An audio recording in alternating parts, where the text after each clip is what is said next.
Yeah.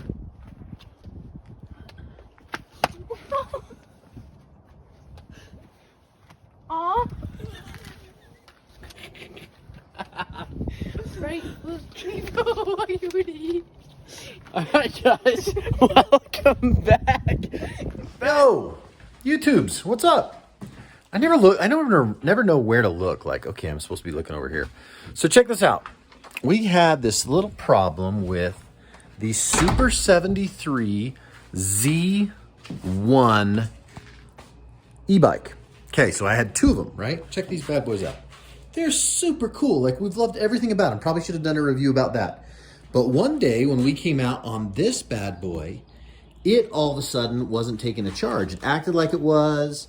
This little light would turn on, but nothing would happen. You'll also see too why later, why that's a dummy switch. And then this right here, can you see it? Yeah, this wouldn't even power on. And so I started down the road of trying to figure out what was going on. First, we took it back to the place where we bought them. And that's the next clip you'll see is us unloading it like, oh crud, well, what are we gonna do? But they said, hey, it'd be like $800 to fix. And then I called Super 73 and they're like, we actually don't manufacture the Z1 anymore. And we really don't have parts for them because, well, they're discontinuing them. But this seat assembly right here is the battery and the speed controller all together. You used to be able to buy that from them for like, I don't know, $500. So inside is the battery and the speed controller. I'm gonna show you exactly how to pull this whole thing apart, fix that problem, because I understand there's a lot of people with this problem, and if I got online and I couldn't find an easy solution, then I'm sure a lot of you can't. So I'm here for you. So I'll walk you through exactly what we did to fix this, and it runs like a champ now. So anyways, on to the fix.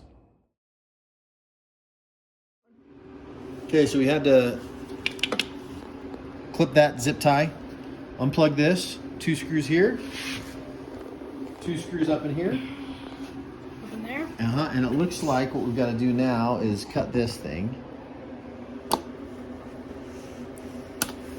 That other zip tie, separate it. This one is connected. So we're going to follow this all the way. We can put zip ties on later again. All right, so now we got to undo this guy.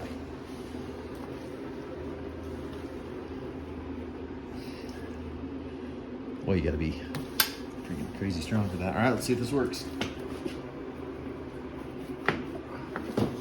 Well, that one doesn't want to go. Okay, we got it. It's all now, one piece. That's actually really weird. Well, so they say that you can buy this entire thing. They're just out of them. I don't know if they're ever gonna get them back. So we're gonna take this whole thing apart. That's what we're gonna do.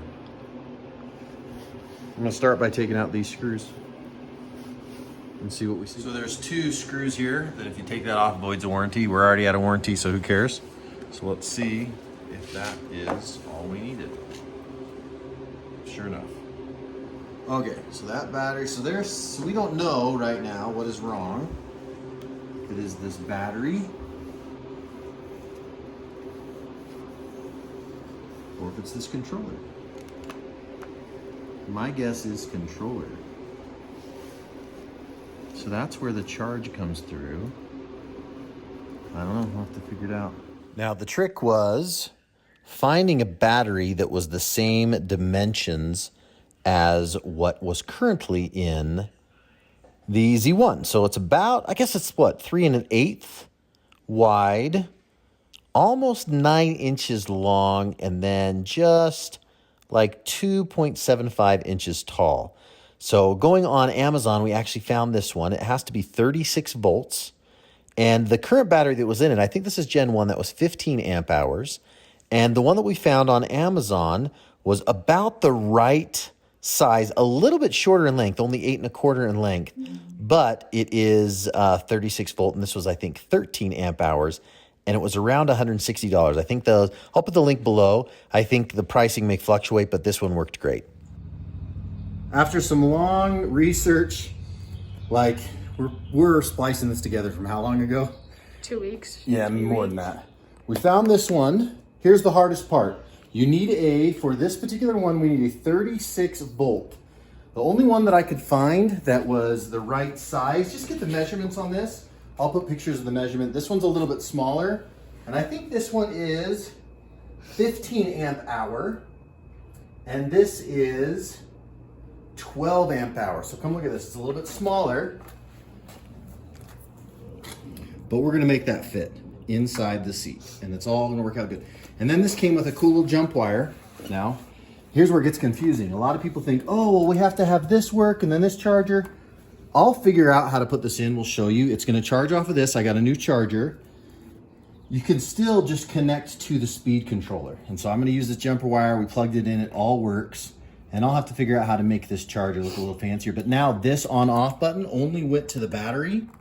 That is just an on-off kill switch. That doesn't even matter. Now what we'll do is we'll just use this as the on-off kill switch. Okay, so anyways, watch. We're gonna just show how this goes now. It's probably gonna arc for me just a little bit. So that's okay. All right. Now look, we're up and rolling. Now, if that stuff doesn't come out.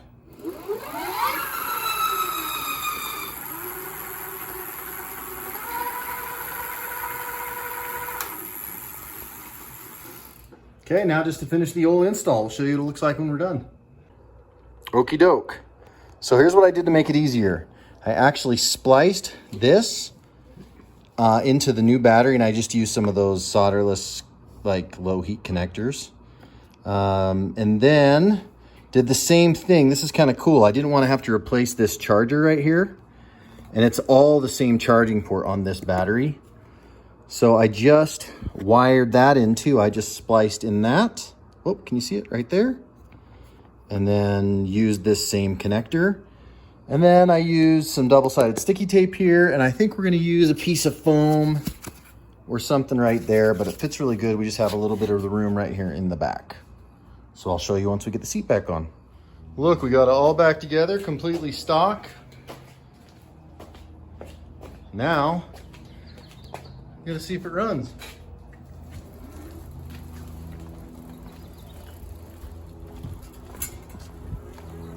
It's good as new, huh, Grant? Sweet.